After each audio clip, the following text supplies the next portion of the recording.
Particle जा रहा है यहां पर, क्या हो रहा है, जैसे ही इसमें गया डिफ्लेक्शन शुरू होना स्टार्ट हो गया। अब बढ़िया डिफ्लेक्शन आपको कब दिखाई देगा, थोड़ा ध्यान से देखिए। तो हमारे पास जो नेक्स्ट चैप्टर है वो है एटम। क्या है? एटम। एटम कहाँ गया भाई साहब, आ जाइए जल्दी से। यस, नेक्स्ट चैप्टर वो क्या है? एटम। एटम क्या होता है, एटम के बारे में सबसे पहले किसने बताया था, किसने कहानी बात की थी? तो सर सबसे पहले एटम की एक थ्योरी देने का काम किया था एक साइंटिस्ट है जिनका नाम था जे थॉमसन। ठीक है, जे थॉमसन, उन्होंने वाटरमेलन एक एक्सपेरिमेंट दिया था, है ना। वाटरमेलन एक्सपेरिमेंट में उन्होंने बताया था क्या, कि जो वाटरमेलन होता है, तरबूज होता है, तरबूज को उन्होंने एक पॉजिटिव चार्ज माना था। ठीक है, और उस पॉजिटिव चार्ज मतलब वो तरबूज के अंदर जो बीज होते हैं, सीड्स होते हैं, है ना, उनको मान लिया था नेगेटिव चार्ज। उन्होंने बोला उस तरबूज के अंदर जितने नेगेटिव चार्ज होंगे और ये एटम पे जितने पॉजिटिव चार्ज होंगे, या एटम पे जितने पॉजिटिव चार्ज होंगे, दोनों मिलकर के क्या हो जाएंगे? दोनों मिलकर के हो जाएंगे न्यूट्रल। दोनों मिलकर क्या हो जाएंगे? न्यूट्रल हो जाएंगे। मतलब उन्होंने बोला कि एक वाटरमेलन है, वाटरमेलन को आप पॉजिटिव चार्ज कंसीडर करिए, उसके अंदर उतने नंबर ऑफ बीज हों जो कि बिहेव करेगा नेगेटिव चार्ज की तरह से, उतने नंबर ऑफ बीज हो कि वो पूरा का पूरा एटम किस तरह से बिहेव करे, एज ए मतलब इलेक्ट्रिकली न्यूट्रल बिहेव करे, ना वो पॉजिटिव हो ना वो नेगेटिव चार्ज हो। इन्होंने बता के चल दिया, इनकी थ्योरी सुपर डुपर फ्लॉप हुई। फ्लॉप होने के बाद जब इन्होंने फ्लॉप हुआ तो एक और साइंटिस्ट है जिनका नाम था रदरफोर्ड जी। ठीक है, तो रदरफोर्ड जी अकेले काम नहीं किए थे, पहले बात बता रहा हूँ, सीबीएसई बोर्ड में वो इस एक्सपेरिमेंट के नाम से जाना जाता है। आप भले ही केमिस्ट्री में कुछ और पढ़ते हो, लेकिन रदरफोर्ड जी के साथ दो और लोग थे, Geiger and Marsden alpha particle scattering experiment इसको बोला जाता है, जाइजर एंड मार्सडन। ठीक है, ये इनके दो असिस्टेंट मान के चलिए वो थे, या इनके दो चेले मान के चलिए वो थे। उन्होंने इनके साथ मिलकर के एक्सपेरिमेंट किया था और इनका भी रोल बहुत ज़्यादा अहम था। जैसे हम लोग रदरफोर्ड फेमस हो जाते हैं, सिंपल सी बात है, काम करेगा जनता और नाम होता है नेता का, वही काम होता है यहाँ पर। काम किए थे भाई दोनों लोग, नाम हो गए रदरफोर्ड के, और रदरफोर्ड जो चीज़ में नेता थे, इन लोग के नेता थे, इन लोग से बॉस थे, तो उनका फेमस हो गया, रदरफोर्ड अल्फा स्कैटरिंग एक्सपेरिमेंट के नाम से फेमस हुआ। अल्फा स्कैटरिंग एक्सपेरिमेंट कहता क्या है, मैं आपको थोड़ा सा एक छोटा सा चीज़ दिखाता हूँ। ठीक है, रदरफोर्ड जी ने क्या किया था, याद रखिएगा, रदरफोर्ड या जाइजर एंड मार्सडन एक्सपेरिमेंट ने, यहाँ पर एक स्क्रीन था जिसके ऊपर जिंक सल्फाइड का एक कोटिंग थी। ठीक है, और यहाँ एक स्लिट था जिसके थ्रू क्या पास होगा, अल्फा पार्टिकल पास होगा, और ये आपके पास कंटेनर है जहाँ पर रखा गया है alpha particle, source of alpha particle. ये क्या है? Source of alpha particle. ठीक है, और यहाँ पर इन्होंने लिया था एक गोल्ड फॉयल। ये ले लो, मान लो आपके पास एक गोल्ड फॉयल, गोल्ड है तो गोल्ड जैसे चमका दिया जाए, चलो लो गोल्ड, लो गोल्ड। ठीक है, गोल्ड फॉयल। अच्छा जी, अब हुआ क्या, सोर्स ऑफ अल्फा पार्टिकल में क्या होगा बच्चों, जैसा कि हम लोग जानते हैं हीलियम। ठीक है, सोर्स ऑफ अल्फा पार्टिकल में क्या होगा, हीलियम से हीलियम प्रोड्यूस हो रहा था। अब यहाँ से क्या किया गया, बहुत सिंपल सा एक्सपेरिमेंट है, 9th में आपने पढ़ा होगा, उसी एक्सपेरिमेंट को थोड़ा सा बड़े तौर पर पढ़ना है, पूरे डीपली पढ़ना है। तो हुआ क्या, शायद आप सब लोग जानते होंगे, सोर्स ऑफ अल्फा पार्टिकल से, अल्फा पार्टिकल्स यहाँ से निकले ऐसे कुछ इस प्रकार, अल्फा पार्टिकल ऐसे निकले, इनमें से कुछ अल्फा पार्टिकल्स ऐसे डिफ्लेक्ट हो गए, कुछ ऐसे डिफ्लेक्ट हो गए, कुछ सीधे चले, कुछ सीधे जा रहे थे वापस उसी रास्ते से आ गए, कुछ इधर ऐसे डिफ्लेक्ट हो गए, कुछ ऐसे डिफ्लेक्ट हो गए। अब रदरफोर्ड जी का दिमाग खराब, उन्होंने ये जानते हैं अल्फा पार्टिकल तो चलो पॉजिटिव है, अब ये पॉजिटिव चार्ज क्यों डिफ्लेक्ट हुआ? अगर चार्ज पॉजिटिव है तो डिफ्लेक्शन होने का सिंपल सा एक फंडा है, या तो वहां कहीं ना कहीं इलेक्ट्रिक फील्ड होगा या कहीं ना कहीं मैग्नेटिक फील्ड होगा, जिसके वजह से चार्ज के अंदर डिफ्लेक्शन दिखाई दे रही है। तो उनके अंदर दिमाग में ये आइडिया आया कि हो तो कुछ रहा है जिसकी वजह से ये जो अल्फा पार्टिकल्स है वो डिफ्लेक्ट हो रहे हैं, अलग अलग एंगल पे डिफ्लेक्ट हो रहे हैं। और इसका ओरिजिनल डायग्राम अभी मैं बाद में बनाऊंगा, ठीक है, इसका ओरिजिनल डायग्राम, ये समझने वाला डायग्राम है। और उनमें से कुछ ऐसा अल्फा पार्टिकल्स है जो वापस अपन जिस रास्ते से जा रही थी वापस उसी रास्ते से आ गई। अब उनका दिमाग खराब कि भैया हमने तो सिर्फ एक गोल्ड फॉयल लिया था। अच्छा, पहली क्वेश्चन ये एक आध नंबर में पूछ लिया जाता है कि गोल्ड फॉयल ही क्यों लिया था। बड़ा सिंपल सा आंसर है, gold foil is highly malleable. Malleable का मतलब होता है जब उसको आप पीटोगे तो सबसे पतला शीट अगर कोई बनेगा तो वो गोल्ड का बनेगा। लगभग इसको हम पीट पीट कर अगर हम बनाना चाहें इसकी शीट तो 10⁻⁸ मीटर पतला शीट हम इसका बना सकते हैं गोल्ड का, ठीक है। जैसे आपने देखा होगा ना, वो मिठाई उठाई के ऊपर चांदी की परत चिपकाई जाती है ना, वैसे ही गोल्ड की भी परत चिपकाई जाती है जिसको हम लोग बोलते हैं गोल्ड फॉयल, ठीक है। तो ये गोल्ड फॉयल हाईली मैलिएबल होता है, इसी वजह से रदरफोर्ड जी ने क्या किया था, गोल्ड फॉयल को लिया था, न कि किसी अदर मेटल, क्योंकि बहुत पतला होगा तब उसमें हमको पता चलेगा कि कुछ अल्फा पार्टिकल पास हो पा रहे हैं कि नहीं। अगर मोटा होता तो हो सकता है सारे अल्फा पार्टिकल को पास होने न दे। अभी देखेंगे कुछ अल्फा पार्टिकल गोल्ड फॉयल से पास भी हो जाएगा। कैसे पास होगा, कहानी क्या है, अभी सब हम लोग अभी आगे पढ़ने वाला है, ठीक है। और कुछ अल्फा पार्टिकल्स छोटे एंगल पे डिफ्लेक्ट होंगे, बहुत कम अल्फा पार्टिकल्स वापस अपनी रिट्रेस करेगा पाथ। ऐसी बातों को किसने पाया, रदरफोर्ड और जाइजर एंड मार्सडन ने पाया कि भैया ऐसा ऐसा भी कुछ हो रहा है, ठीक है। तो इन एक्सपेरिमेंट को हम लोग को थोड़ा सा डीपली स्टडी करना है और समझने के प्रयास करना है। इनका ऑब्जर्वेशन याद रखना है, क्या क्या ऑब्जर्व किया, और कंक्लूजन याद रखना है। कंक्लूजन का मतलब अगर वो ऑब्जर्व किया तो उससे उन्होंने क्या रिजल्ट निकाला, उसको बोलते हैं कंक्लूजन, याद करना है, ठीक है। तो थोड़ा ध्यान से देखते हैं, समझने का प्रयास करें। अब क्या है एक्चुअली में हुआ क्या था, आप लोग सब लोग ध्यान से देखेंगे, ठीक है। ये है न्यूक्लियस, क्या है बच्चों, ये न्यूक्लियस। इसको बना लेते हैं हम लोग काले रंग से, लाल रंग से न्यूक्लियस को कर लिया जाए, ठीक। और ये है हमारे पास पूरा का पूरा एक एटम, ठीक है। ये पूरा का पूरा क्या है, एक एटम। थोड़ा ध्यान से देखिएगा, मैं ऐसा कर लेता हूं, सब बच्चे देखेंगे, ध्यान से समझने का प्रयास करेंगे। हुआ क्या, सारे बच्चे ध्यान से देखेंगे। सबसे पहले कुछ अल्फा पार्टिकल्स आए, सीधी सीधी चले गए ऐसे, बिना किसी डिफ्लेक्शन के। ऐसे कुछ अल्फा पार्टिकल आए इस गोल्ड फॉयल से एकदम सीधा सीधा पास हो गया बिना किसी ताम झाम के। ये है अल्फा पार्टिकल्स, ठीक है। यहां तक किसी को दिक्कत, नो सर। कुछ अल्फा पार्टिकल ऐसे डिफ्लेक्ट हो गए एक छोटे से एंगल पर, ऐसे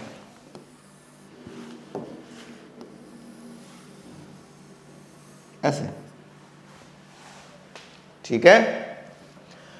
उनमें से भी बहुत कम अल्फा पार्टिकल 90 डिग्री से ज्यादा के एंगल पे डिफ्लेक्ट हो गए ऐसे,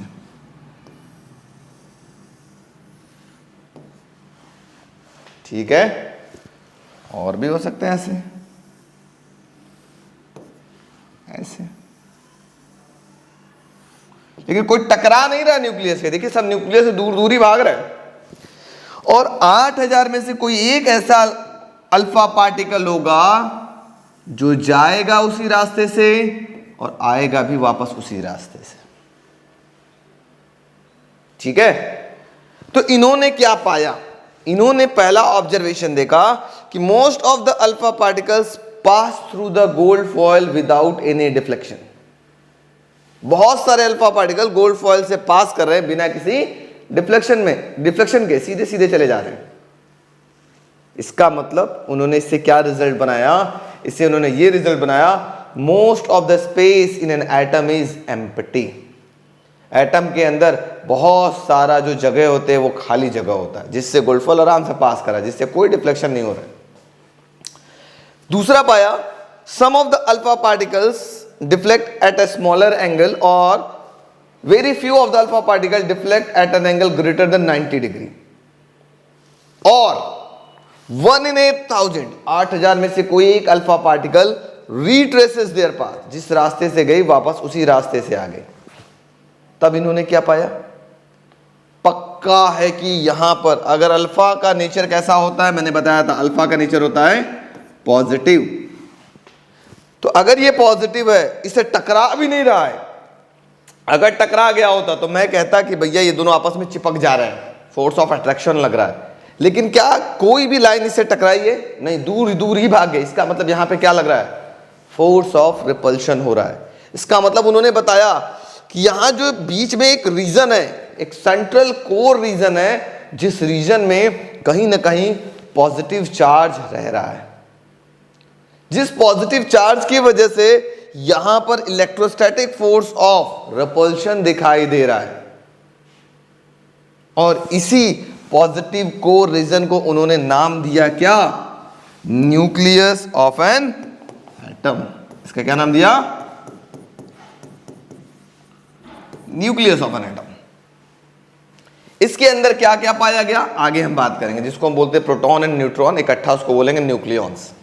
अभी फिलहाल उन्होंने ये देखा कि भैया इसके अंदर कहीं ना कहीं पॉजिटिव चार्ज है, जिस पॉजिटिव चार्ज की वजह से यहां एक रिपल्सिव फोर्स दिखाई दे रहा है, रिपल्शन दिखाई दे रहा है। तो उन्होंने इसका नाम दे दिया कि भैया एक सेंट्रल कोर रीजन है where the positive charge exist कर रहा है, जिसकी वजह से यहां पर इलेक्ट्रोस्टैटिक फोर्स ऑफ रिपल्सन दिखाई दिया। तो ये इनका एक कंक्लूजन हुआ। क्या रिपल्सन क्यों दिखाई दिया, कि यहां कुछ न कुछ क्या है, पॉजिटिव चार्ज है इस रीजन के अंदर। ठीक है, तो लिखा जाए कुछ इनके बारे में। चलिए पहले लिखते हैं, फिर धीरे धीरे आगे और समझाते चलेंगे। हेडिंग लिखिएगा, Rutherford alpha scattering experiment. Rutherford alpha scattering experiment और Geiger, GIEGER, Geiger and Marsden, MARSDEN, Geiger and Marsden, MARSDEN, GEIGER, Geiger and Marsden alpha scattering experiment, alpha scattering experiment. ठीक है, चलिए तो ऑब्जर्वेशन में क्या पाया, देखिए मैं फिर से बता रहा हूं, सब बच्चे देखेंगे। ऑब्जर्वेशन में क्या पाया, पहला देखो, on the suggestion of Rutherford in 1911 his two associates, मैंने बताया था ना इनके दो एसोसिएट्स थे, कौन कौन थे, H. Geiger and E. Marsden, perform an experiment by bombarding an alpha particles on a gold foil. Gold foil पे बम्बार्ड करके एक एक्सपेरिमेंट किया। उन्होंने पाया क्या इसमें, most of the alpha particle pass through the gold foil without any deflection. ज्यादा से ज्यादा अल्फा पार्टिकल इससे पास हो गया बिना किसी डिफ्लेक्शन के। ठीक है, दूसरा ऑब्जर्वेशन क्या पाया, very small number of alpha particles, that is 1 in 8,000 suffered large deflection और some of them retraces their path at an angle of 180 degree. मतलब बहुत कम, 8,000 में से कोई एक अल्फा पार्टिकल्स था जो अब जिस रास्ते से गया था वही पाथ से वापस चला आया, या बहुत कम एंगल पर डिफ्लेक्ट हुआ। उन्होंने ये पाया, दो ऑब्जर्वेशन पाया। इससे क्या पता चला, इससे इन्होंने कंक्लूजन निकाला। थोड़ा कंक्लूजन देखिए। ठीक है, कंक्लूजन क्या पाया, अगर most of the space in an atom is यहां पे most of the alpha particle pass through the gold foil without any deflection. इसका मतलब ये है कि अगर यहां डिफ्लेक्शन नहीं हो रहा है तो most of the space in an atom is what, empty, that is called hollow. ठीक है, स्पेस एम्प्टी है, खाली जगह है, जिसकी वजह से अल्फा पार्टिकल सीधा सीधा पास कर जा रहा है, कोई मतलब नहीं रह रहा है। दूसरा है, the entire positive charge and nearly whole mass of the atom concentrate in a small region called the nucleus of an atom. बोला उन्होंने कि पूरा का पूरा मास और पूरा का पूरा पॉजिटिव चार्ज कहां कोइंसाइड कर रहा है, एक सेंट्रल कोर रीजन में कोइंसाइड कर रहा है, जिसको उन्होंने क्या नाम दिया था, न्यूक्लियस ऑफ एन एटम। अब न्यूक्लियस अगर ये पॉजिटिव है तो क्या हो रहा है, यहां पर हो रहा है Coulomb's law hold good for the atomic distances, यहां कूलम्स लॉ एप्लीकेबल हो रहा है। Negatively charge electron are outside the nucleus, ये सब तो कोई मतलब नहीं है, नेगेटिवली चार्ज बाहर है, उससे कोई लेना देना नहीं है, मोटी मोटा बात ये कहा जाए तो। ठीक है, हम सीधा लिखते हैं हेडिंग जाइजन एंड मार्सडन एक्सपेरिमेंट, और मेरे तौर पे लिखिएगा, ये तो शॉर्टकट मार दिया, मैं थोड़ा सा लॉन्ग कट में चलूंगा। लिखिएगा सबसे पहले ऑब्जर्वेशन, हेडिंग लिखिएगा ऑब्जर्वेशन। इसके अंदर पहला पॉइंट ऑब्जर्वेशन में पहला point, most of the alpha particles, most of the alpha particles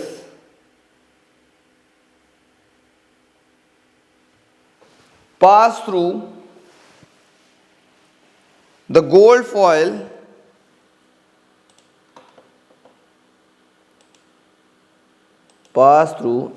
foil without any deflection.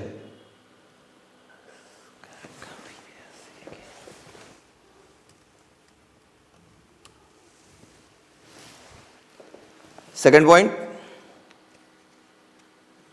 some of the alpha particles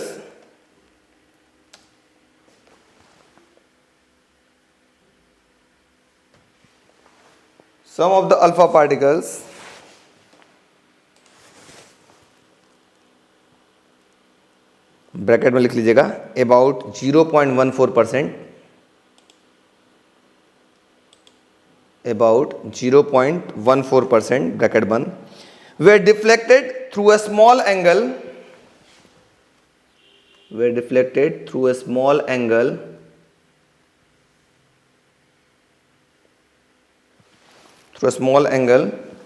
bracket में लिख लीजिएगा less than 1 degree,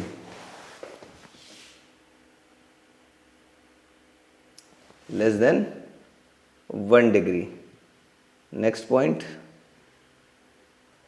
third point,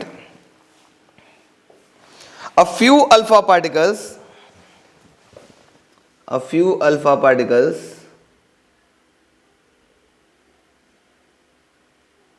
bracket में लिख लीजिएगा 1 in 8,000, 1 in 8,000 ब्रैकेट बंद, retraces their path, 1 in 8,000 retraces their path.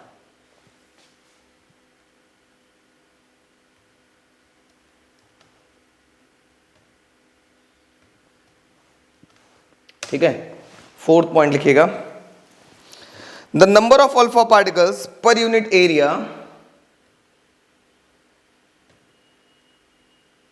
The number of alpha particles per unit area,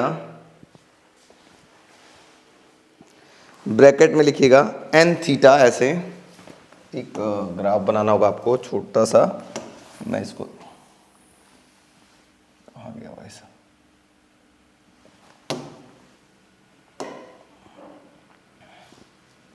यही बना लो, ऐसे लिखिएगा एन थीटा एक साइड में, नंबर ऑफ थीटा, सही से लिखा जाओ भाई, हाँ, द नंबर ऑफ, लिख लीजिएगा the number of particles per unit area N theta that reaches the screen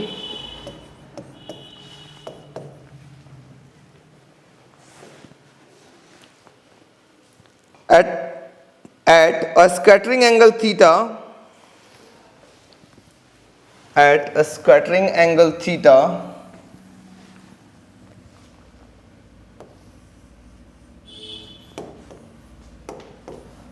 were found to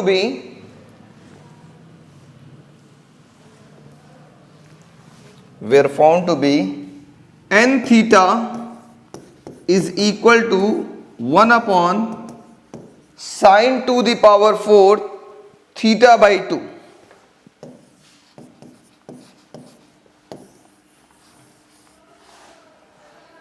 ठीक है, स्क्रीन पे जो नंबर ऑफ पार्टिकल हिट कर रहे होंगे वो इससे वेरी कर रहा होगा। जब इनके बीच ग्राफ आप प्लॉट करेंगे तो ये ग्राफ कुछ इस प्रकार से मिलेगा। जैसे जैसे एंगल बढ़ता चला जाएगा, नंबर ऑफ इलेक्ट्रॉन्स का हिटिंग क्या होगा, डिफ्लेक्शन क्या होगा, थोड़ा कम होता चला जाएगा। एक छोटा सा ग्राफ है, फॉर्मूला लिख करके बना लीजिए और ये फिगर बना लीजिए उसी के नीचे। अच्छा नहीं, कंक्लूजन के नीचे बनाना, रहने दो इस फिगर को, इस फिगर को कंक्लूजन के नीचे बनाना। ये बन गया।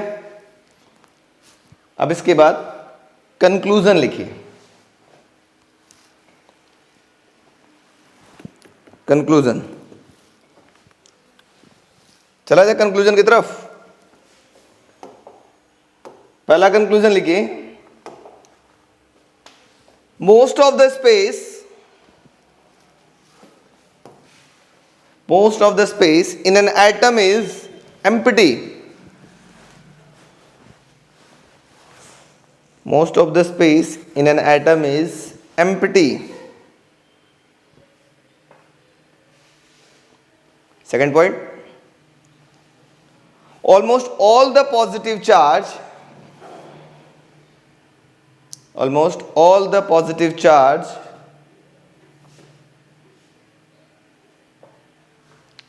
and whole mass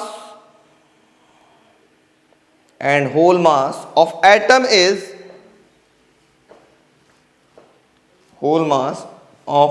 atom is supposed to be concentrated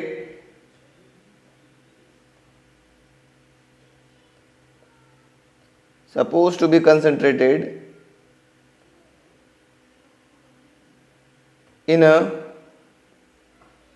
central core region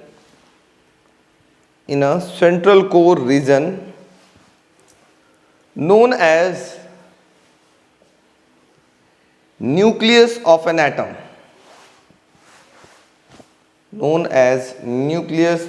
atom. Next point number third, due to electrostatic force of repulsion,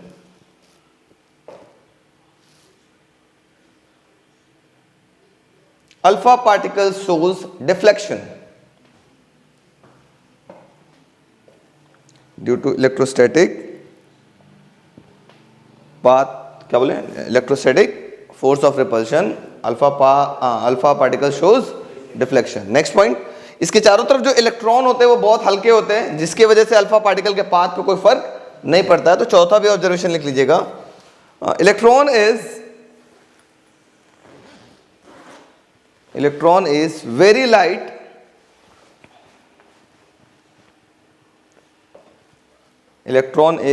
light they do not affect alpha particles. Electron is very light, they do not affect alpha particles. ठीक है, ये वाला figure आप बनाना चाहे तो जल्दी से बना लीजिए आप लोग। यहाँ बना हुआ बड़ा कर दे तो बोलो, इसको थोड़ा बड़ा कर देता हूँ, आप लोगों को क्लियर दिखाई देगा। जल्दी से इस फिगर को बना लीजिए आप लोग। तो देखो हो क्या रहा है बच्चों, मैं यहाँ प्ले कर रहा हूँ, तो ध्यान से देखिएगा। यहां पर जो अल्फा पार्टिकल है वो निकला चला गया, निकला गया, दूसरे जगह हिट किया। देखो कहां कहां हिट कर रहा है, देखो अलग अलग एंगल पे हिट कर रहा है। गोल्ड फॉयल से अल्फा पार्टिकल्स निकल रही है, हिट कर रही है, डिफरेंट अलग अलग एंगल पर हिट कर रही है। ये तो नॉर्मल आप बेसिक्स आप जानते हैं, इसके बारे में तो सबको पता है। ठीक है सर, चलिए ये देखिए, ये मैं भेज रहा हूं, ये हिट किया, देखिए किस एंगल पे जा रहा है, दिख रहा है आपको। अच्छा, अब मैं इसका ओरिजिनल बात करता हूं। चलो अब इसका मैं ओरिजिनल बात करता हूं। अब यहां थोड़ा ध्यान से देखिएगा क्या हो रहा है। मैं थोड़ा इसको ऊपर लेके चलता हूं। अब थोड़ा ध्यान से देखिएगा, ये अल्फा पार्टिकल जा रहा है, यहां पर क्या हो रहा है, जैसे ही इसमें गया डिफ्लेक्शन शुरू होना स्टार्ट हो गया। अब बढ़िया डिफ्लेक्शन आपको कब दिखाई देगा, थोड़ा ध्यान से देखिए। जैसे ही इस न्यूक्लियस के पास आएगा बहुत ज्यादा डिफ्लेक्शन दिखाई देगा, डिफ्लेक्शन धीरे धीरे बढ़ने लगी। तो ध्यान से देखिए, ये देखिए भाई साहब, दिख रहा है आपको कहानी, समझ में आ रहा है? अभी जो मैंने एक्सपेरिमेंट बताया उसको मैंने लाइव दिखाया, सबको दिख गया? हाँ या ना बोलो, आया समझ में क्या हुआ था? बोलो बच्चा लोग, यस या नो? आया? बताओ। तो क्या इससे समझ में आया आपको, ये पहले बताइए। यही एक्सपेरिमेंट दिखाना आपको कि बहुत सारे अल्फा पार्टिकल गए जो सीधे सीधे गए इस एटम के ऊपर से, उसके अंदर कोई डिफ्लेक्शन नहीं हो रहा था। जैसे ही इसके करीब आए, इलेक्ट्रोस्टैटिक फोर्स ऑफ रिपल्शन धीरे धीरे क्या हो गया? बढ़ने लगा। ठीक है, जैसे ही एकदम सेंटर वाला तो एक नहीं दिखाया, सेंटर में थोड़ा हमको करके दिखाना चाहिए था। सेंटर में करते तो क्या होता, जैसे जाता टकरा के वापस वो उसी रास्ते से चला आता। ठीक है, अगर ऐसा कुछ हो रहा है, अगर ऐसा कुछ यहां पर हो रहा है, तो कल हम लोग इसमें एक, कल तो नहीं मतलब परसों एक चीज पढ़ेंगे इस केस में। और यहां पर आपके पास अगर ऐसे कोई एंगल बन रहा है, ठीक है, ये एंगल अगर थीटा बन रहा है, तो इनके बीच की जो दूरी होती है इसको हम बोलते हैं impact parameter, B, small letter में बी, जो नेक्स्ट क्लास में हम लोग पढ़ने वाले हैं। ठीक है, इंपैक्ट पैरामीटर क्या होता है, और इंपैक्ट पैरामीटर एकदम सेंटर पे क्या कितना होगा, कोई बच्चा बता दो। इंपैक्ट पैरामीटर, इंपैक्ट का मतलब होता है पहला इंपैक्ट जिसके बाद ये डिफ्लेक्शन करता हुआ दिखाई दे, इसी को बोलते हैं इंपैक्ट। तो सेंटर से इसकी जो दूरी होगी उसी को बोलते हैं इंपैक्ट पैरामीटर बोलते हैं। ठीक है, अब कितना होगा इसी को बी बोलते हैं। इसका फॉर्मूला क्या है नेक्स्ट क्लास में हम लोग देखने वाले हैं। ठीक है, तो नेक्स्ट क्लास थोड़ा जोरदार होगा। नेक्स्ट क्लास से जो टॉपिक हम पढ़ाएंगे वो इस साल के बोर्ड में 200% गारंटी के साथ आने वाला है। और एक क्वेश्चन तो आया हुआ था, पिछले वाले पेपर में आया हुआ भी था। तो